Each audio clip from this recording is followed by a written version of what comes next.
Xo'sh, navbatdagi ishimiz ekskavator shestronkasi bo'ladi. Bu ichida turadigan 4 ta shestronka. Buni ichida pachimnik o'tiradi, pachimnik aylanadi, mana joylarini yeb qo'ygan. Xo'p, endi nima qilishimiz kerak? Buni ichiga predelka qilib turib, mana bu pachimnikni qoqib berishimiz kerak ekan. Xo'p, endi menda bitta savol tug'ilyapti. Topganlar agarda nima qilsa, bilsa, kommentariyaga yozib yuborsin. Bu qattiqroqmi yoki bunisi qattiqroqmi? Mana shu o'ylantiryapti hozir. Endi bir amallab buni ichini 10 mm olib tashab, buni pasatga qarab qoqib berishimiz kerak. Pasatkasi ham mayli bir amallarimiz. Keyin buni ichiga kanatga ham ochishimiz kerak, stoperga. Qizdirish mumkin emas, umuman mumkin emas. Ko'ramiz hozir. Qani qila olar ekanmizmi yo'qmi?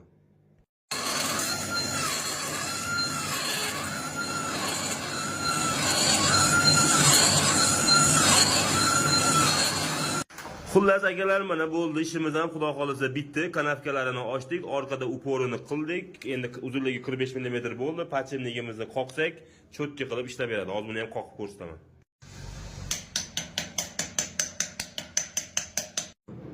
Mana xudo xolasa cho'tki bo'lib tushdi. Mana stoperlarini qo'ysak, endi joyiga bo'ldi. Bu yog'ida ham pashti bir xil, bu yog'ida ham bir xil zarur qoldi. O'rtada bo'ldi pachimligi. Joyiga qo'yib ishlatib turishadi endi xudo xolasa.